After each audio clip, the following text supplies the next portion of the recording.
বিগত অধিবেশনের শেষ দিবসে আপনারা শুনেছেন, আমি পরিষ্কার বলেছি যে সংসদের 300 জন সদস্য যদি সিদ্ধান্ত নেয় যে বাংলাদেশে চাঁদাবাজি হবে না, তাহলে কেউ করার সাহস পাবে না। কিন্তু এরাই যদি আশ্রয় প্রশ্রয় দেয়, তাহলে চাঁদাবাজি বন্ধ করা অসম্ভব।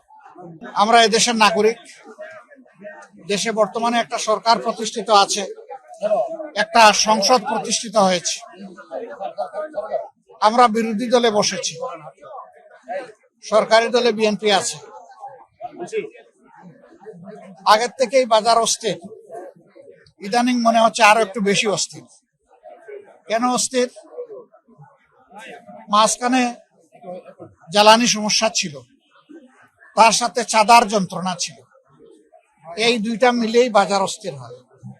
এটাও আমরা জানি যে ঘাটে ঘাটে সিন্ডিকেট, এটাও আমরা জানি এই যে একটা বিশাল আড়ত মার্কেট আছে, এখানে যে দোকানগুলো আছে, দোকানগুলা স্বস্তিদায়ক ভাবে যারা ব্যবসা করে তারা পায় না।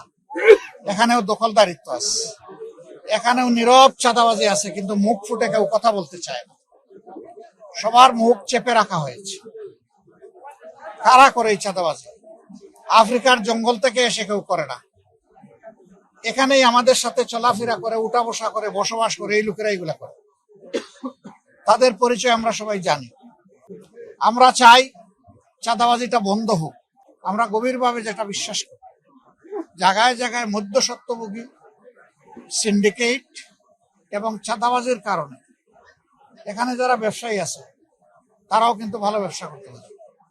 আমরা যারা ভোক্তা আছি, আমরা ন্যায্য মূল্যে আমাদের পণ্যগুলা পাই না। কৃষক তার উৎপাদিত মূল্যের ন্যায্য মূল্য পায় না, মাঝখানে অন্যদের পেটে ঢুকে যায়। আমরা ওইটা ভাঙতে চাই। কোন দিন ভাঙতে পারবো আল্লাহ ভালো জানেন, কিন্তু আমাদের লড়াই শুরু হয়েছে, এই লড়াই চলবে, আমরা থামবো না।